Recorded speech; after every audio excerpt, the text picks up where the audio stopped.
चलो, तो कल हमने मर्केंटाइल लॉ में क्या पढ़ा था? Mercantile law, sale of goods act, sale of goods act में sale, agreement to sale, seller, buyer, ये सभी डेफिनेशन हमने पढ़ लिए। बाद में हायर परचेस और सेल के बीच में क्या डिफरेंस है? हायर परचेस और बेलमेंट के बीच में क्या डिफरेंस है? बेलमेंट क्या होता है? बेलमेंट क्या होता है? हाँ, हैविंग पोजीशन विदाउट ओनरशिप। तो उसमें मैंने ये भी बताया था, ग्रेटिशियस हो सकता है या फिर नॉन ग्रेटिशियस। ग्रेटिशियस मतलब क्या?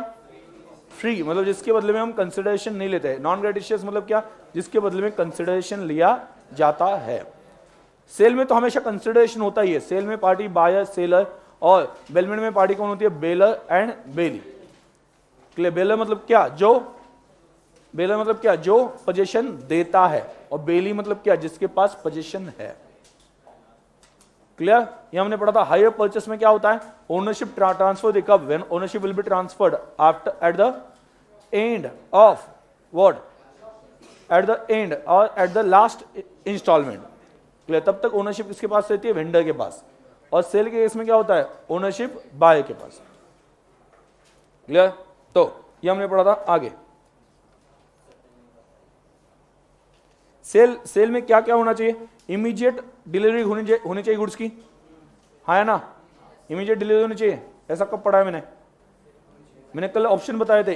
ओके, पेमेंट अभी, डिलीवरी बाद में, डिलीवरी अभी, पेमेंट बाद में, या दोनों साथ में। ठीक है? या पार्टली, मतलब क्या है कि पेमेंट पार्ट में मिलेगा और डिलीवरी पार्ट में मिलेगी। कुछ भी कॉम्बिनेशन बन सकते हैं। पेमेंट, डिलीवरी, इसके साथ ओनरशिप का कोई कनेक्शन वैसे है ही नहीं। कोई कनेक्शन नहीं है, याद रखना, कोई भी कनेक्शन नहीं। रीजन? कोई भी कनेक्शन कैसे नहीं है? क्योंकि ओनरशिप ट्रांसफर जो होती है ना, वो याद है कि प्रोसीजर मैंने बताया था, एग्जिस्टिंग गुड्स अनअसर्टेन होता है। अगर अनअसर्टेन गुड्स है तो अप्रोप्रिएशन किया जाता है। अप्रोप्रिएशन के बाद में क्या बन जाता है? असर्टेन। ओके, और असर्टेन गुड्स को या स्पेसिफिक गुड्स को क्या करना है? डिलीवरेबल स्टेट में रखना है। और क्या हो जाएगा? Notice to buyer. मतलब वहां पे कहीं पे मैंने बताया क्या गुड्स डिलीवर होने चाहिए? नहीं, वहां पे कहीं भी बताया नहीं। तो उस केस में वहां पे हम ये नहीं कह सकते कि यहां पे डिलीवरी के साथ ओनरशिप का कोई कनेक्शन है। ठीक है? आज मैंने गुड्स रेडी किए, यहां पे मेरे पास गुड्स बॉक्स में रेडी है, मैंने फोन करके बता दिया बायर को कि तुम्हारे गुड्स रेडी है, ओनरशिप ट्रांसफर हो गई। ओनरशिप ट्रांसफर हो गई, गुड्स रेडी है, बायर को भी इन्फॉर्म किया। लेकिन पोजीशन किसके पास है? सेलर के पास है ना। तो seller is having position without ownership. समझ में आ गया? सेलर जैसे ही इन्फॉर्म कर दिया ओनरशिप ट्रांसफर हो गई, ऐसा लॉ बोलता है। तो सेलर के पास अभी क्या है? सिर्फ पोजीशन विदाउट ओनरशिप। तो सेलर कौन है? बेली। उसने वो गुड्स को संभालना है जब तक बायर लेके नहीं जाता। क्लियर? ये भी हमने पढ़ा था। बाद में हमने पढ़ा था सेल, एग्रीमेंट टू सेल, ये तो पता ही है। सेल मतलब क्या? Immediate transfer of ownership. Agreement to sale मतलब क्या? फ्यूचर में कब ट्रांसफर होगी? कुछ कंडीशंस है वो कंप्लीट होने के बाद में। ठीक है? उसके बाद में कल हमने पढ़ा था प्रॉपर्टी में दो टाइप की प्रॉपर्टी होती है। One is general, another is special. Special property किसके पास होती है? बैंक लोन ले लिया, प्लेज कर दिया, तो उनके पास होती है। क्या हम जनरल प्रॉपर्टी ट्रांसफर कर सकते हैं without transferring general, without affecting special property? Yes.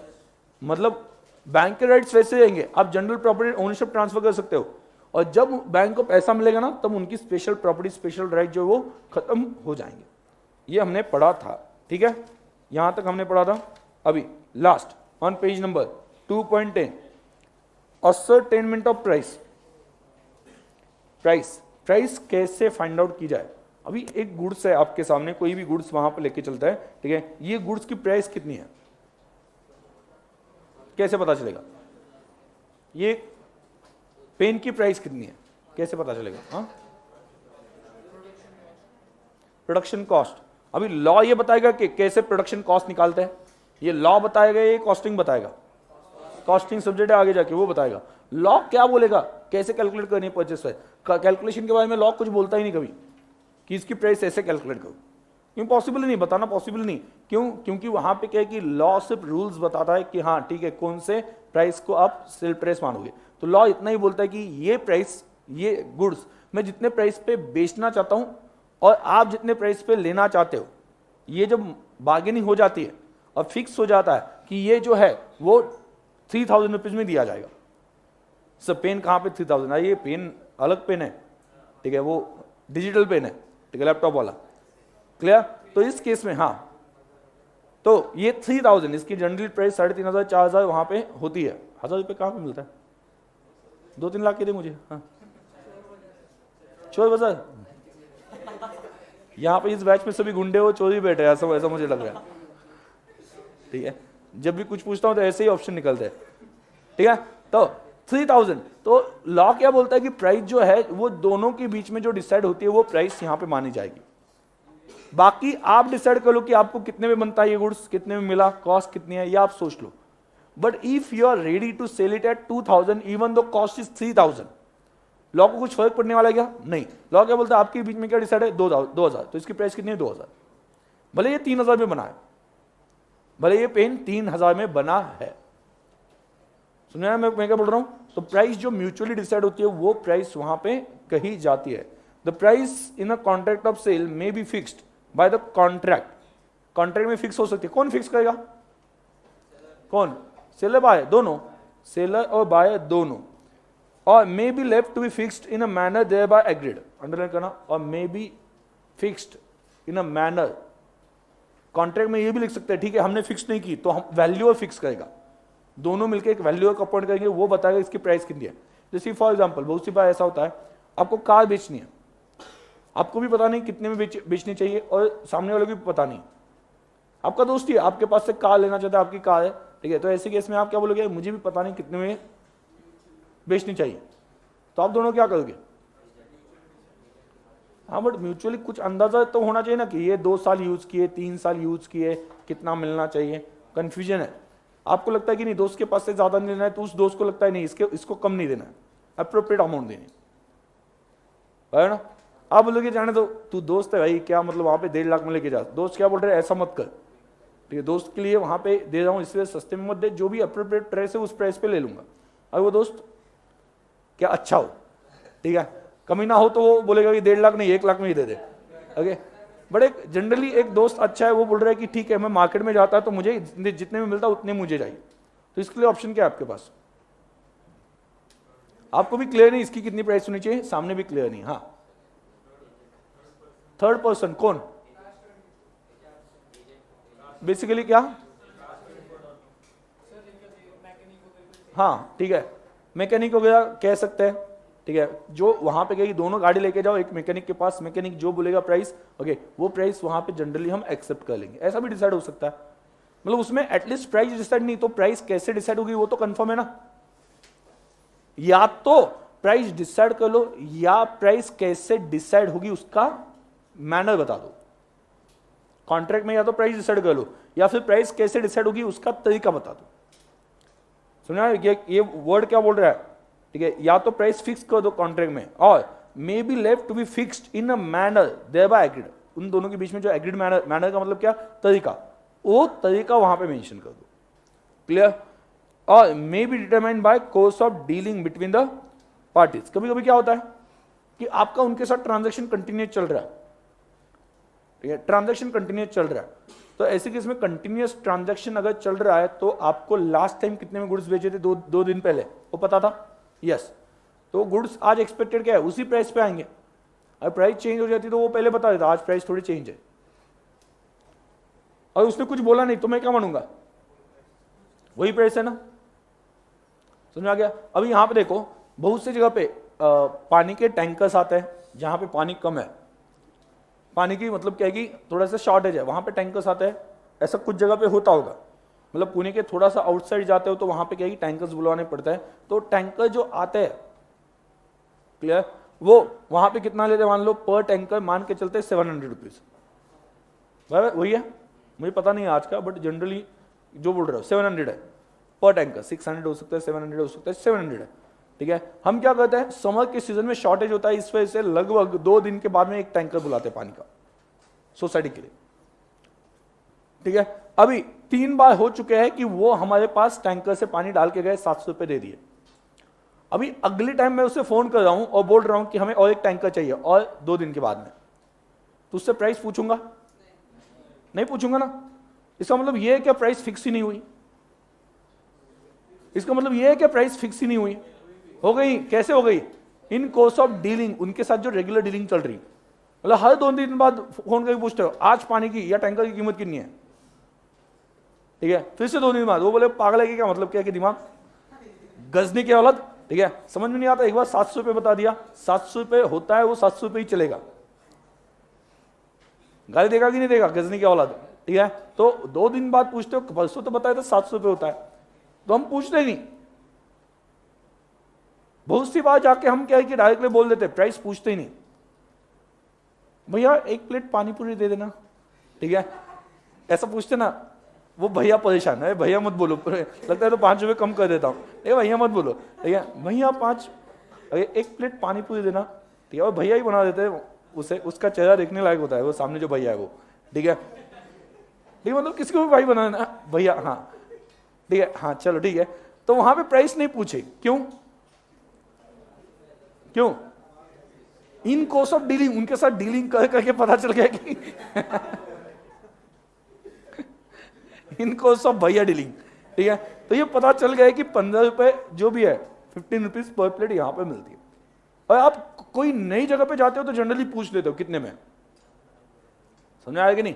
आप रेगुलर जहां पे जाते हो वहां पे ही जा रहे हो तो आपको पता होता है इतने में है, तो आप डायरेक्टली ऑर्डर कर देते हो, ठीक है। बट थिंग इज दैट किसी नई जगह पे जाओगे तो पूछ लोगे कितना है, समझ आया? ठीक है, तो ये सिंपल है कि आप रेगुलरली उनके साथ ट्रांजैक्शन कर रहे हो तो आपको पहले से ही प्राइस पता होती है, ठीक है, समझ आ गया? ठीक है, और वो कच्ची दाबेली जो होती है ना उस वक्त तो मजा आता है, ठीक है, मतलब मैं एक बार कच्ची दाबेली खा रहा था, वहां पे एक लड़की आ गई, भैया एक कच्ची दाबेली देना, ठीक है, तो वो उसने दे दी, ठीक है, उसके ऊपर नहीं थोड़ा सा वो पीनट्स डाल देना, पीनट्स, ओके, पीनट्स मसाला पीनट्स डाल देना, ठीक है, उसने डाल दिया, ठीक है, एक बाइट खा लिया, उसके ऊपर और थोड़ा सा मसाला पीनट्स डाल देना, मतलब मैं देख रहा था उसका चेहरा, ठीक है, वो जो भैया था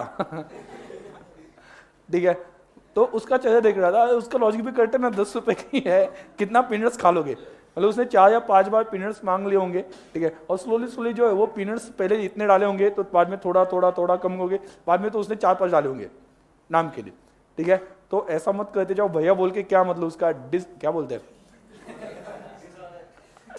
हाँ, क्या बोलते हैं, हाँ गैर फायदा, ठीक है।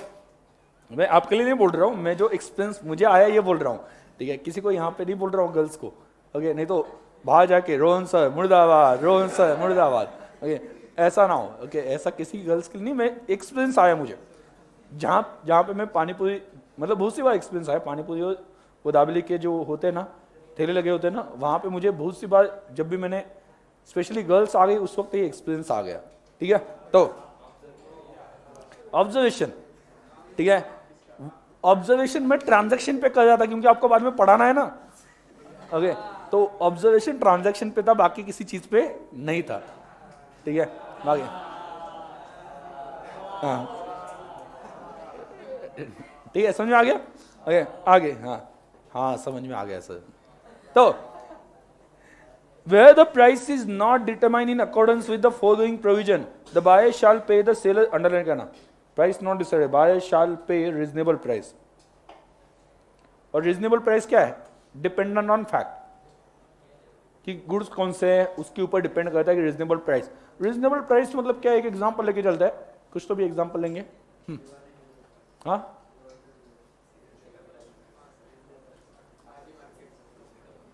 और एक एग्जांपल लेके चलते हैं रीजनेबल प्राइस का। आपको कोई ऐसी चीज जिसकी प्राइस फिक्स्ड होती है, सॉल्ट थोड़ा मेडिसिन, या वहां पे एक लेके चलते कि एक हार्ड डिस्क है, हार्ड डिस्क का एग्जांपल लेके चलते हैं, हार्ड डिस्क का, ठीक है। तो हार्ड डिस्क जो है वो वहां पे 2 GB की आप लेते हो तो अप्रोक्सीमेटली 4500 के आसपास आ जाती है, सर 2 TB, हाँ 2 TB की लेते हो तो कितनी आती है? अप्रोक्सीमेटली 4500। आपके बीच में उसके बीच में प्राइस डिसाइडेड नहीं थी, प्राइस डिसाइडेड नहीं थी, और ऐसा भी कुछ नहीं था कि पहले से आपका उसके बीच में हार्ड डिस्क के कंटिन्यूस ट्रांजैक्शन चलते हैं तो आप दोस्त के पास से लेके आए, प्राइस डिसाइडेड नहीं थी, ठीक है। तो आपने अगर 4,400 रुपये दे दिए तो भी क्या कहा जाएगा कि रिजनेबल प्राइस दे दी, मतलब थोड़ा बहुत यहाँ वहां पे। लेकिन अगर आपने उसके बदले में 3,000 रुपये ही दिए तो रिजनेबल प्राइस ऑब्वियसली नहीं है। तो वो गुड्स कौन सा है, वो गुड्स कौन सा है, गुड्स कितना पुराना है, ओके, वहां पे उसका यूज क्या है, उन सभी के ऊपर डिपेंड करता है कि रिजनेबल प्राइस कितनी होगी, वो हम बता नहीं सकते हैं। इस वजह से बोला है उन्होंने क्या, डिपेंडेंट, किसके ऊपर डिपेंडेंट है, ठीक है, dependent on the circumstances. Analysis, price means monetary consideration, monetary consideration underline करना, ठीक है। और प्राइस क्या होती है, fixed by the contract, agreed to be fixed, fixed होनी चाहिए, कंपल्शन है क्या, बोलो, फिक्स्ड होनी ही चाहिए, कंपल्शन है क्या, नहीं है। आप क्या कर सकते हो, फिक्स नहीं की तो मैनर, तो तरीका डिसाइड कर सकते हो ना, तो मैनर वहां पे मेंशन होना चाहिए, and determine by the course of dealing, या फिर तीसरा क्या, जो डीलिंग चल रही है रेगुलर उस तरह से भी हो सकता है। तो तीन चीजें बताओ, या तो फिक्स करो, या फिर मैनर स्पेसिफाई करो, या फिर इन कोर्स ऑफ डीलिंग जो पहले डिसाइड हो गई थी वही कंटिन्यू हो सकती है। Agreement to sale at valuation, मतलब क्या है कि वैल्यूएशन करके गुड्स बेचे जाएंगे, ऐसा हो तो where there is an agreement to sell goods on the terms that the price is to be fixed by the valuation of, underline करना, price is to be fixed by the valuation of third party, and third party cannot or does not make such valuation, the agreement क्या हो जाएगी, avoided. Agreement कैसे हो सकते हैं, value ने value decide ही नहीं की, मतलब वैल्यू है ही नहीं, और प्राइस नहीं है तो एग्रीमेंट कैसे कंटिन्यू हो सकते हैं, प्राइस नहीं तो एग्रीमेंट क्या, अवॉइड, ठीक है, एग्रीमेंट कंटिन्यू नहीं होगी। हमने क्या सोचा, किसे अपॉइंट करेंगे, वैल्यूअर, वैल्यूअर प्राइस डिसाइड करेगा, प्राइस डिसाइड कर पाए वो नहीं, तो ऐसे केस में क्या करनी, एग्रीमेंट अवॉइड करनी। आगे, provided that if the goods और any part thereof have been delivered and appropriated by the buyer he shall pay reasonable price, और कुछ गुड्स वो लेके गया हो, बाद में डिसाइड कर लेंगे, वैल्यू डिसाइड कर लेंगे, कुछ गुड्स लेके गए तो जितने गुड्स लेके गया उसके एक अप्रोप्रिएट या रीजनेबल प्राइस पे करनी पड़ेगी। And where such parties prevented from making valuation, underline करना, what is prevented from making valuation, जैसे फॉर एग्जांपल अगर वो वैल्यूएशन करेगा तो उसको एसेट देखने के लिए अवेलेबल करनी चाहिए, हाँ या ना, यस।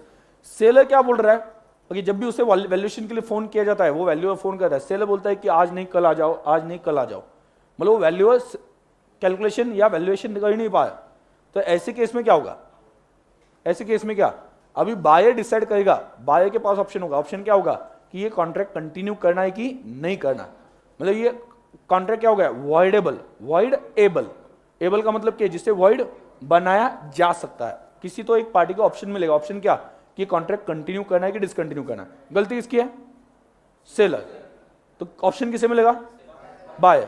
ओके, यहां पे एग्रीड पार्टी, एग्रीड पार्टी मतलब कौन, एग्रीड पार्टी का मतलब क्या है, जिसको डैमेज, जो लॉस में है भैया, जिसके साथ कुछ गलत हो गया, ठीक है, जिसके साथ कुछ गलत हो गया वो कौन होता है, एग्रीड पार्टी।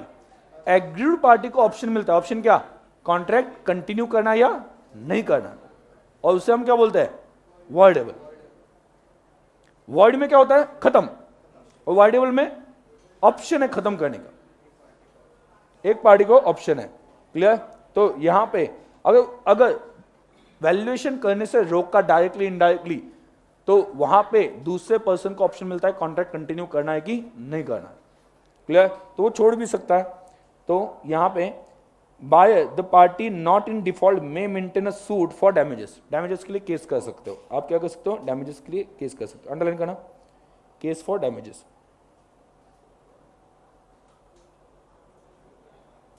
नीचे अंडरलाइन करना, सेकंड लाइन एनालिसिस में, goods on the term that price has to be fixed by third party, he either does not or cannot make such valuation, agreement is void। And दूसरा क्या है, damages कब मिलेंगे, अगर seller ने prevent किया, ठीक है, डायरेक्टली इनडायरेक्टली रोक का वैल्यूएशन करने से, ठीक है, तो उस केस में क्या मिल जाएंगे, डैमेजेस मिल जाएंगे, ठीक है। आगे, अगर कुछ गुड्स आप लेके गए हो जिसका वैल्यूएशन नहीं हुआ था और यूज कर लिए, तो उसकी रीजनेबल प्राइस पे करनी पड़ेगी, क्या करना पड़ेगा, रीजनेबल प्राइस पे करनी पड़ेगी, क्लियर। ठीक है, आगे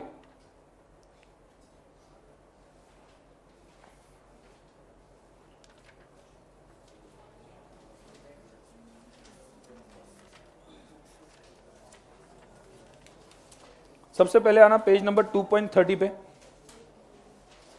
2.30 पे क्या है? 2.30 पे एक बार देख लो। ये हमने कुछ इंट्रोडक्शन देखा है क्या? ट्रांसफर ऑफ ओनरशिप देखा है ना? क्या देखा ट्रांसफर ऑफ ओनरशिप? एक बार बता दो मुझे। गुड्स अगर फ्यूचर गुड्स हो तो पहले क्या करना पड़ेगा? एग्जिस्टिंग। फ्यूचर गुड्स क्या होता है? विच इज नॉट प्रोड्यूस्ड और मैन्युफैक्चर्ड और not in ownership of seller. Ownership नहीं या फिर गुड्स प्रोड्यूस नहीं किए। एग्जिस्टिंग कब बनते हैं? जब दोनों हो गया। अगर वो अनअसर्टेन है, अनअसर्टेन मतलब क्या? Not selected. ऑप्शन बहुत सारे, उसमें से एक सिलेक्ट करना बाकी है। तो आगे क्या कहता है? एप्रोप्रिएशन। एप्रोप्रिएशन मतलब क्या? Selection process. कैसे होता है selection process? Buyer with consent of seller या seller with consent of buyer, या कोई एक पार्टी दूसरी पार्टी को राइट दे सकती है तुम सिलेक्ट कर लो, बट म्यूचुअली सिलेक्शन होना चाहिए। ठीक है, और एप्रोप्रिएशन हो गया। गुड्स क्या बन गए? अनअसर्टेन। ओके, और वहां पे गुड्स जहां पे पहले से ही डिसाइडेड हो उसे क्या कहा जाता है? Specific goods. ठीक है, तो ऐसे केस में ये गुड्स क्या करना है? डिलीवरेबल स्टेट में रखना है और नोटिस टू बायर। तो क्या हो गई? Ownership transfer. तो क्या होगी? Ownership transfer. अब ओनरशिप जैसे ट्रांसफर होती है वैसे ही क्या साथ में क्या ट्रांसफर होता है? रिस्क। ठीक है, बाद में कंडीशनल सेल क्या था? ये रेगुलर प्रोसीजर तो फॉलो करनी है, प्लस क्या? कंडीशन भी पूरी करनी है। प्लस क्या करना है? कंडीशन भी पूरी करनी है। समझ आ गया? क्लियर? तो यहां पे देखो पहला क्या दिया है?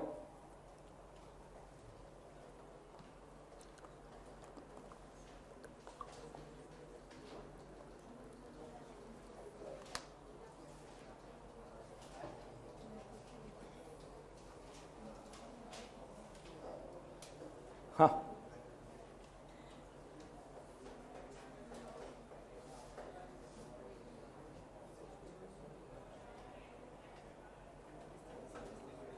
पहले क्या है? पासिंग ऑफ प्रॉपर्टी, बाद में डिलीवरी होगी, और पासिंग ऑफ रिस्क। तो पहले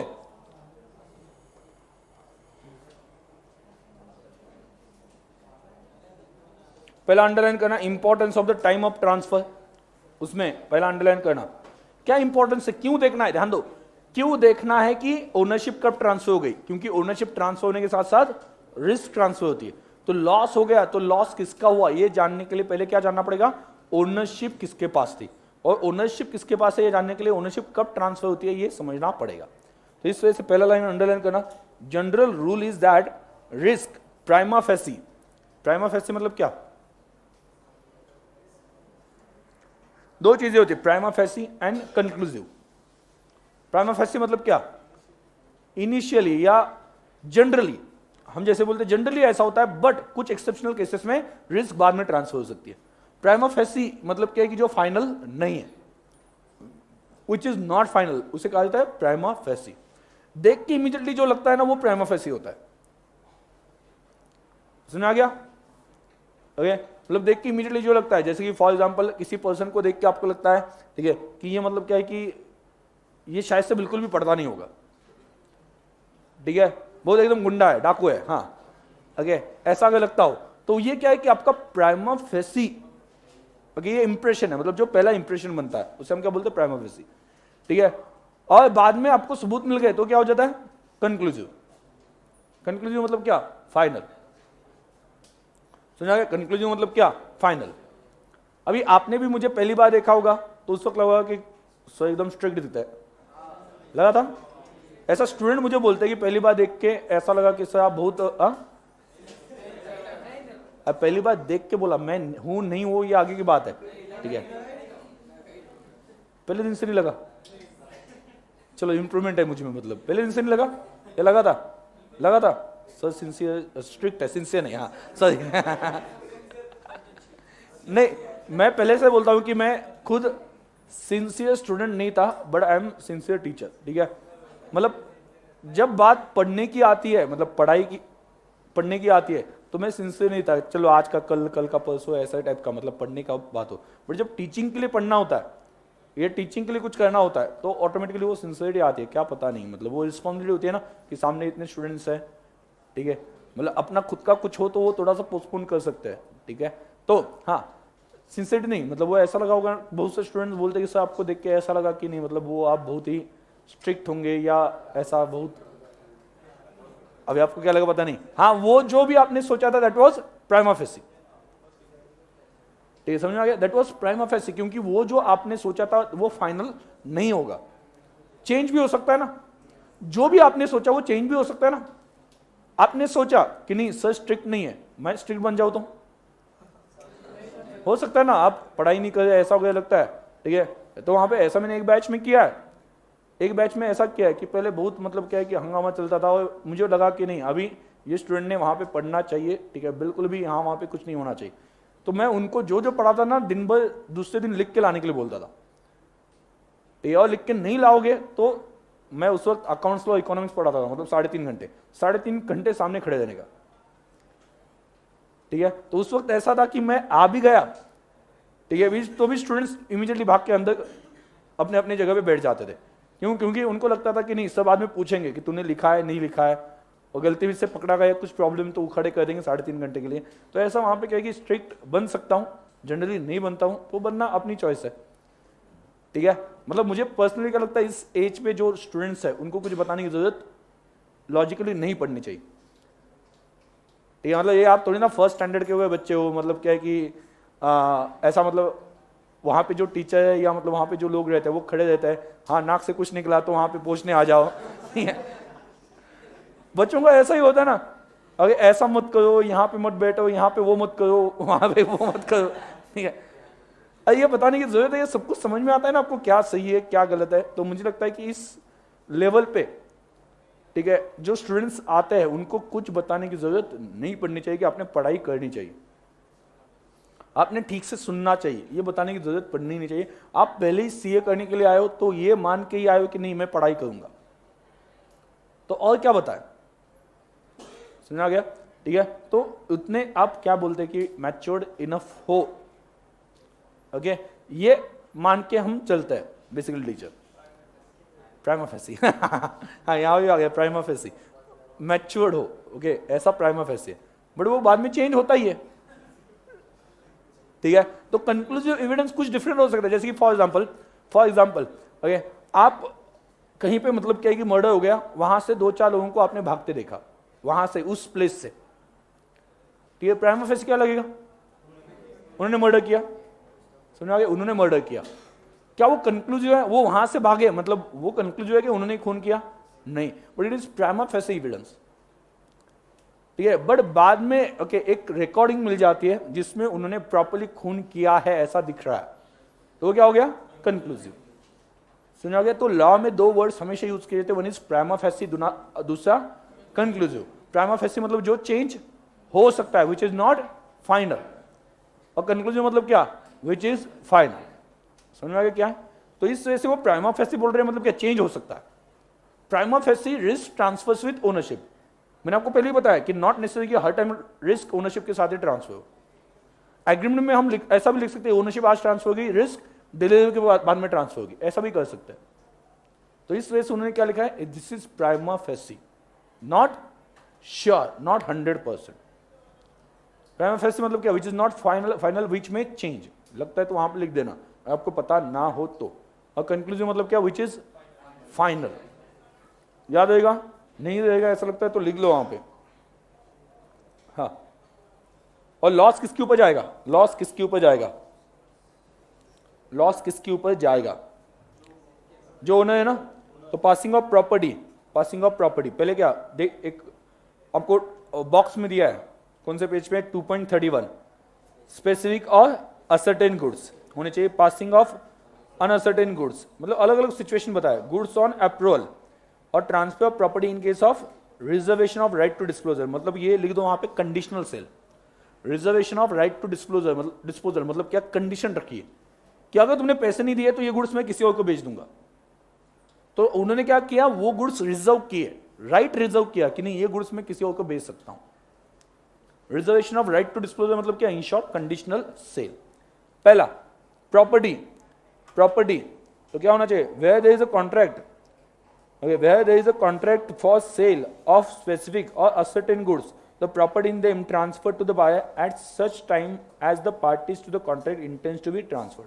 तीन क्या होना चाहिए, गुड्स क्या होने चाहिए, स्पेसिफिक होने चाहिए। तो जब चाहे तब, गुड्स सिलेक्टेड है, गुड्स रेडी है, जब चाहे तब ओनरशिप ट्रांसफर कर दो, अभी या बाद में। गुड्स रेडी है बट मैं कहता हूं कि मुझे 1 महीने बाद बेचने हैं, चल सकता है? गुड्स रेडी है, मुझे 1 महीने बाद बेचने हैं, आज नहीं बेचने, चल सकता है ना?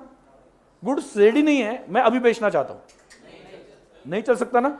मतलब जो गुड्स स्पेसिफिक है वो इमीडिएटली ट्रांसफर कर सकते हो या फिर बाद में, और जो गुड्स रेडी नहीं उसमें तो हमेशा क्या होता है, एग्रीमेंट टू सेल ही होता है।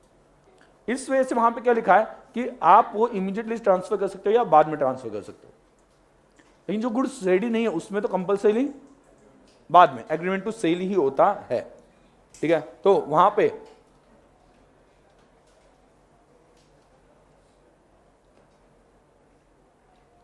ठीक है, अनलेस, अंडरलाइन करना, अ डिफरेंट इंटेंशन अपीयर्स, अलग कोई सोच ना हो, अलग कोई इंटेंशन ना हो।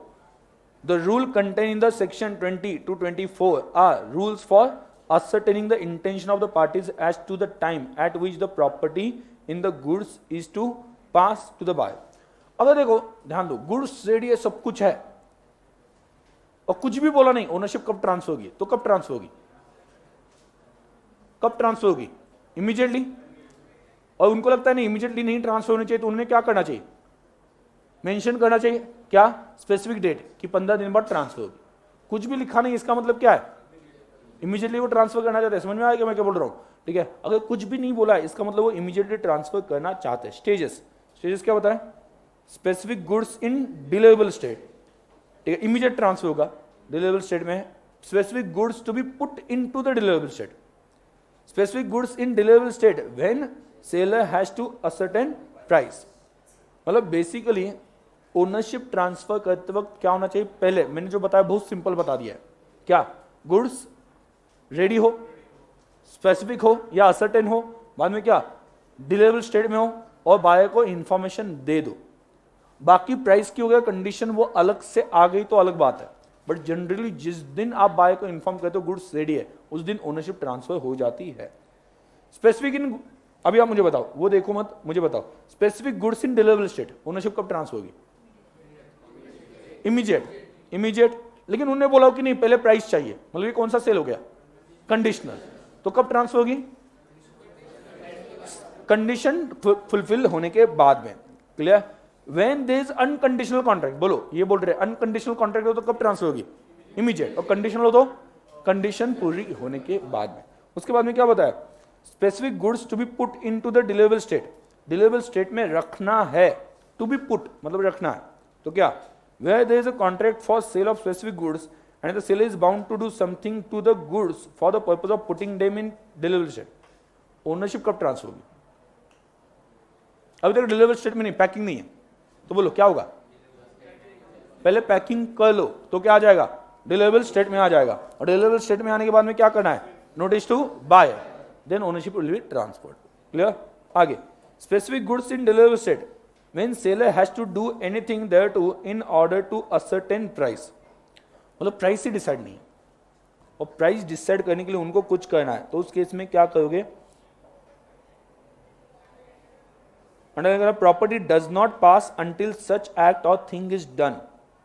मिला क्या थर्ड लाइन में, property does not pass until such act is done.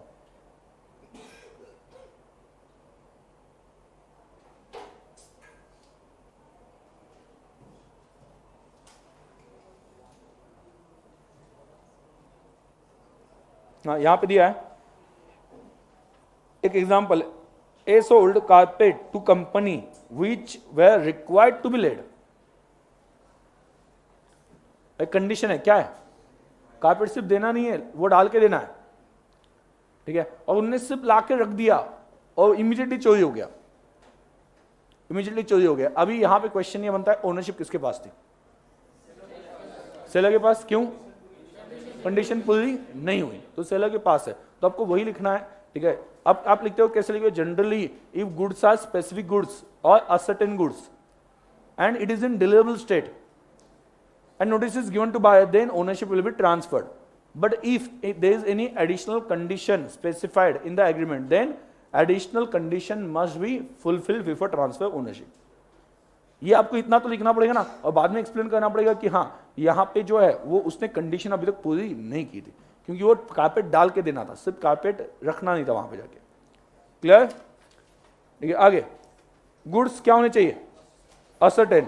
Ascertain goods ना हो तो ट्रांसफर हो सकती है ओनरशिप? नहीं। सेल ऑफ अनसर्टेन गुड्स, बोलो, देखने की जरूरत नहीं। अनसर्टेन गुड्स बेचना चाहते हो, पहले क्या करो? असर्टेन नहीं, अप्रोप्रिएशन। अप्रोप्रिएशन ऑफ गुड्स, तो क्या बनेंगे? असर्टेन। असर्टेन बनने के बाद में डिलीवरेबल स्टेट, और बाद में क्या?